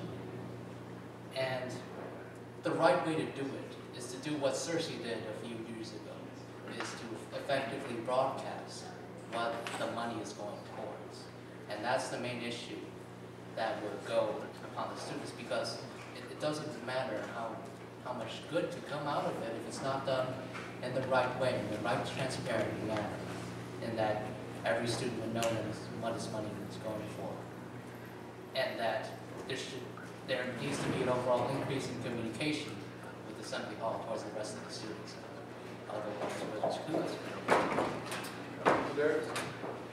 So to answer your question, I'm still not for the $25 fee for our students. I believe that money can be definitely appropriated to many different campus departments. Here at the university, we are college students first. These are my personal views, but we are college students first. And I believe many of our academic buildings need to be renovated first before we can focus on operational things. And like I said, like Assembly Hall, entertainment, athletics, community events, they have so much revenue going into that is not shared with the different academic departments here on campus. And I feel like, there's so much more that can be done with the $25 from the students than just going directly to Assembly Hall. Like, for example, if you go into Davenport Hall, it looks like something from Freedom Riders, like an inner city high school. We are a beautiful campus. We're a huge campus when it comes to like research and revenue and whatnot. And I believe that's where the money should go if it's coming from the students. Okay, right? Great question, Brian. Now I've seen, I'm not sure if Shao hit on that, the Cersei thing that you were explaining. I've seen the renovations and what it entails, and it looks phenomenal. The place is going to look great, should it happen. And the question is whether renovation should happen. Of course they should, but it's the means of making that happen. Now, Mike touched on that he loves to go to online basketball games, concerts and such, as do I. But there are simply some students that just do not go there. And so why should they pay $50 each year for something that they don't partake in? It's not to say they're less of a fighting lion than me or Mike right on the stage. They just live their lives in a different way. I think a way to potentially lower the fee is that the way, and I'll finish off on this, many stadiums today across the country, cities, states are having to pay for that via tax dollars. Why are we not reaching out to Champaign and for some assistance in lowering the cost of burdens on the students? Thank you. Thank you, Ryan, for your question. And if there ever is a point of follow-up or anything like that, I encourage you all to talk to your constituents at the end of the debate too, but we're trying to move on. So go ahead, Mike. All right, good evening, gentlemen. My name is Brock Gemhardt, student body president, senior in LAS Economics and Political Science. My question for you this evening is very simple, and I'm going to ask you to have a quick response so these other gentlemen can ask their questions as well. Our university is composed of a vast number of different constituencies. The crop of candidates before me is pretty diverse, but it's lacking in one significant area of diversity. So my question is this. Should you be elected as the student trustee of the University of Illinois at Urbana-Champaign, do you have intention to engage women, and what are your plans to do so? Thank you. Okay, so Carrie's first, and then Brian, with Darius. I'll get my All right, go ahead. Thank you, Mr. President. I actually have the support of the National Organization of Women, and that was very important to me. I grew up between two sisters, and so I've had to fight all of my life. So I've come to understand very much so the causes of women, and appreciate them. My girlfriend is here to support. So it's very important that we understand that, of course, particularly our first woman Board of Trustees member is hanging on the wall. We have to celebrate these things, and I think that bringing together RSOs who talk about those issues and bringing them to the forefront is the best way to do that. Sitting down and discussing with them on how we can be more inclusive and meet their needs is a very important issue. And that's why I think that it's important for us to dialogue there. It's because we have to recognize that different populations do have different needs, but we should be meeting them all. Thank you, sir. I think there's no doubt everybody up here wants to engage the women constituents. One personal thing that I've been working on is talking to Sergeant Joan Fiesta and focusing on women's safety issues. They have much different concerns than you or I walking around campus, and it's important that those initiatives that the police department has already set in place and new ones are visible and available to all women. So I think there are different ways to engage women, and that is just one example. When it comes to the issue of women students here at the University of Illinois, I know the way I stand on it, with me, you don't have to worry about that at all. My major in Foreign Studies is actually located in the Department of GWS, Gender and Women's Studies, and so a lot of my academic focus here has been on feminism. A lot of the organizations that I have been lucky enough to participate in have dealt with women issues and women's rights and whatnot. Anyone who knows me, anyone in this room who knows me or whatnot, they can attest that whenever something comes on, I'm always asking, where is the woman? What is she doing? How is she represented? What's going on there? And this is something I talk about in my classes all the time. Because when it comes to women, women here at the University of Illinois, they are one of the marginalized groups, and I do want to see marginalized groups be more successful. So, that's what Right, great question. I absolutely agree. There should be a woman sitting up here. I actually encouraged a friend of mine, a girl, to run for student trustee because I thought she would have a great shot at winning. My record shows that I have tried to engage women before. Again, I'll hit on the voter registration. I went to about 10 sorority houses trying to register girls to vote. And I don't think the question is whether or not girls are engaged enough with the student trustee in the process of that. I know plenty of girls who are very engaged with their RSOs. A lot of the RSOs that I'm reaching out to, I'll find the name is a girl. It's good to see that, but I'd like to encourage them to get involved with the ISS and get involved with the student trustee process. Go ahead, Sean. So, I would pretty much be echoing all the candidates' views on this subject. I would like to point out that it's my hope, and I will strive to have more female leadership on this campus right now, because in the history of student government, there were many female student body presidents. The ISS advisor was, she was a student body president in the mid-80s. And that's one example among many. So essentially what I would do would completely remove this notion of a glass ceiling. There is no glass ceiling in this history of student government. It's all about outreach. And you partner with the Women's Center Advisory Committee and you partner with other organizations and overall outreach towards everybody. I'm sorry, we gotta get going. We're kind of slow. Go ahead, Mike. I'm sorry. Yeah, I'll be really quick. Yeah, and honestly, I think Senator Siegal brings up a phenomenal point in terms of campus safety, because that's one particular point that I think women are much more adversely affected as opposed to men. For example, I actually just read an article this morning, and it said something. Well, it said campuses over 6,000 had one rape per day, one woman being raped per day throughout the entire work year, and under 5% of these are even reported. So I think that's a huge issue, and no woman should have to live with that or be underrepresented. But besides just women, I think there's a lot of groups on this campus that are underrepresented, and I think as a whole, we have to be, the Illinois Student Senate, the Student Trustee, and the university and its administration have to be a little bit more proactive in terms of involving underrepresented groups, making them leaders on campus. Thank you, Mike. Thank you also, Brock, for your good question. All right, thank you, gentlemen. Mr. Gold. Hello, my name is Matt Gold. I'm a student senator with the Senate, and I've been with the Senate for 3 years, and one of the discussions we had earlier about the $25 Assembly Hall fee, it really made me think about a policy we used to have but no longer have regarding refundable fees and non-refundable fees.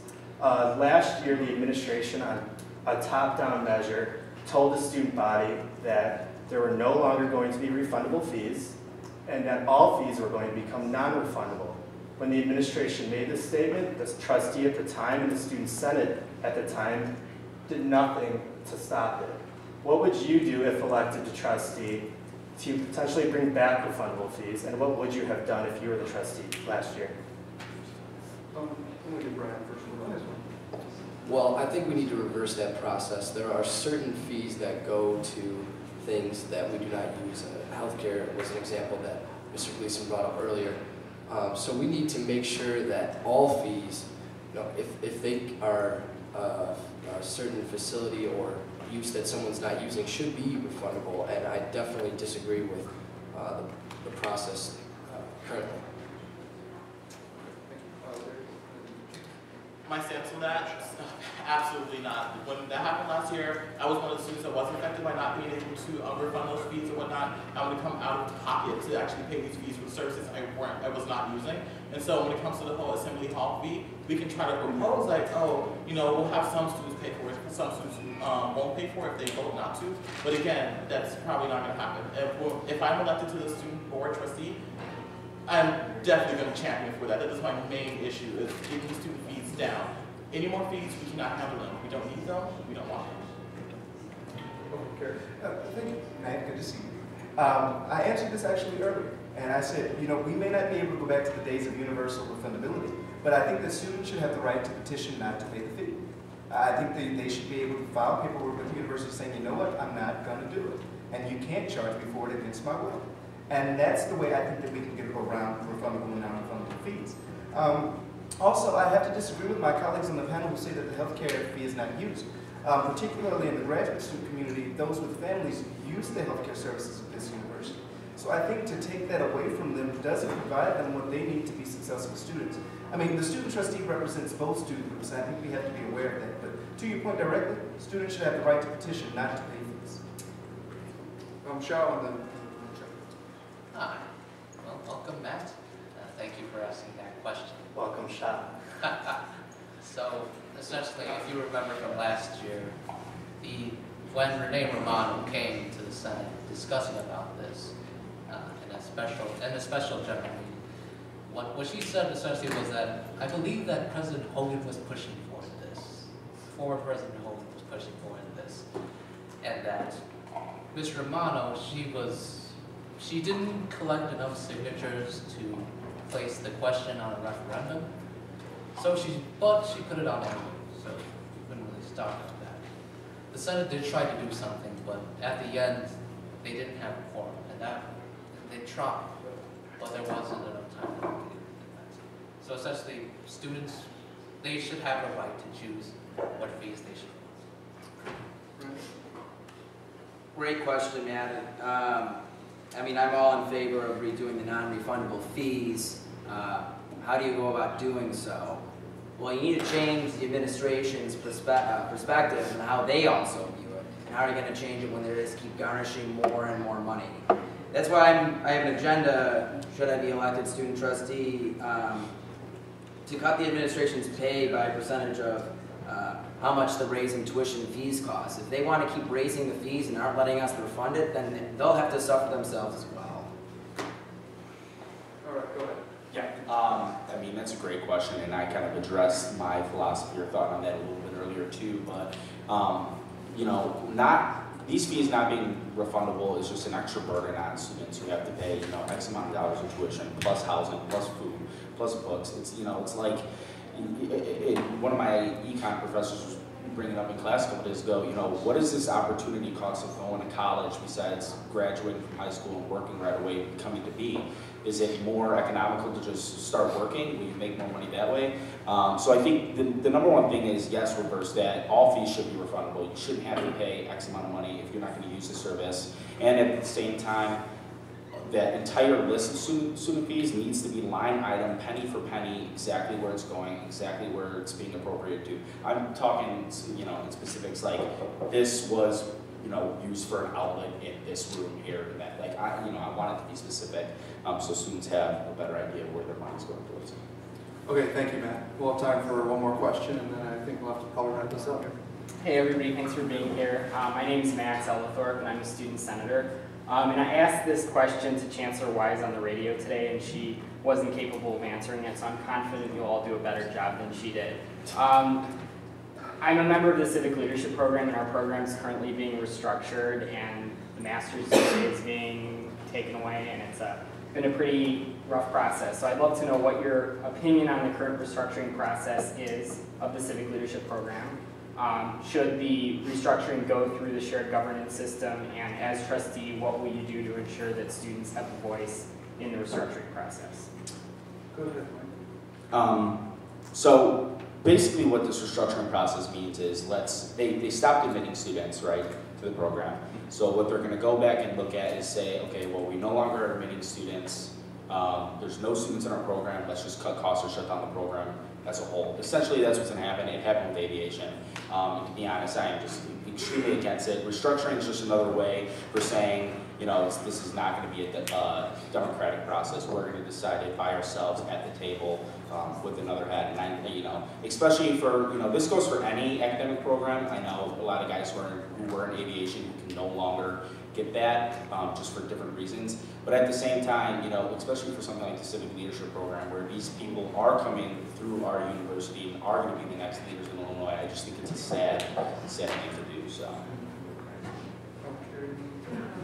Max, good to see you. You know, we've been working on this for a very long time. I think I was there when we first started pushing for this issue as chairman of GPAC, the Graduate Professional Student Affairs Committee. So you know my stance on it. And you know that as a member of EPAL, we're working very hard to change the way this process works. This is not the first time we've seen this, nor is this the first time we fought this fight. A similar, well, I don't want to say attack, but a similar circumstance befell the College of Aviation. And we had to fight to make sure that that program was well maintained. And I was in on it. And you know right now that we are pending before the Academic Senate to make sure that this does not happen again. The bottom line is we need legislation in the Academic Senate, a statute that says you can only close programs through this process. And that's why I'm pushing forward with you at this very moment. Quite simply, if it doesn't come before the Academic Senate, such a major restructuring, nor the access, it should be considered at all. Does the other one? So I'm not going to sit here and lie to you. I don't know much about the Civic Leadership Program or whatnot, but when I heard your question, the first thing I thought about was the Department of Gender and Women's Studies. There are less than 30 majors in that campus, in the department or whatnot, and the way I'm thinking about it is how would all those students feel if their department was just shut down like that because there aren't a lot of students in it, because they aren't one of the more prominent majors. And that is definitely not something I champion for. I am going to fight against that to make sure that it doesn't happen to any of the programs on our campus, because I believe that here at the University of Illinois, if we say we're so diverse and we say we're going to be inclusive, that we should also include academics in that as well, and make sure that students are able to get a degree in what they want to get a degree in and be able to study what they want to study. Great question, Max. Great to see you again. It breaks my heart to see that the university is stopping the admitting students for the civic engagement process. I think, leadership process. I think it's such a travesty because you go on LinkedIn today, you see people with jobs lined up, and you see this on the resume. It's a big part of the reason why companies hire students, because they have leadership. So as a student trustee, should I be elected, I would fight against this. I'd work with the academic senate, and I'd love to have a chat with Chancellor Wise about it as well. Yeah, for the sake of time, I think we all stand in the same corner on this issue, so it should be brought in front of the academic senate, and there should be a more transparent democratic process than the one currently stated. Thank you very much, Max. I'm sorry, I'm probably going to use closing arguments now, so we can just, or at least, 30 seconds. So, I'm sorry, statements. If you guys want to do just a very quick, 40 seconds, just a statement, go down from here, close it, wrap it up. Great. Thank you again, everyone, for coming out tonight. I know the room's kind of dissipated a little bit, but I'm glad that you guys are here. Again, my name is Ryan Gleason. I'm a double major in economics, political science. I've demonstrated leadership all my life. I'm running on the 5-point platform, a very comprehensive one. Check it out on my page. For internal financial stability, campus safety, student empowerment, resident life, accountability, and transparency. And then I have some minor goals that I forgot to mention with you, Brock. This university currently does not have a hate crime policy. I'd love to institute that for how big or how diverse of a university we are here. I'd like all American flags to be illuminated after dusk or taken down. It's such a large ROTC campus, and I'd love to see sidewalk improvement as well. I hope for your support, and I hope for your vote. Thank you. Thank you, Ryan. Go ahead, Shao. Just to frame, I'm Xiao Guo, and essentially I'm running solely based on the students. Whatever your goals and whatever your initiatives are, those are my initiatives. And how I find those out through surveys, through being outside, through being visible by everybody, by every student. And that should be how it's done. That should be how a student trustee gets their input. That's how a student trustee should get their arguments when they bring it forward to the board of trustees, because the board of trustees love student input and they want the most out of it, and that's how the student trustee would do it. So vote for Xiao and Xiao. Go ahead. Brian Siegal. I think everyone has taken a great unique angle on the student trustee position, but I think it comes down to the process, and we need to make sure that it is always fair and democratic, and that students always have a voice, and that's what I would be fighting for. And I think some of the process has been muddled in bureaucracy and red tape for too long now, and so I urge you on March 6th to vote for me. Sure. So in closing, I'd just like to say, as your student trustee, so one of my main issues and some of the things I am going to fight for is courage against the board of trustees already, and also against the university administration. Diversity on our campus and also see inclusion is more integrated into the campus as a whole, and also more financial responsibility on the part of the administrators and different campus departments. Hi everyone, I'm still here. My name is Mike Cunningham. I'm a junior running for student trustee.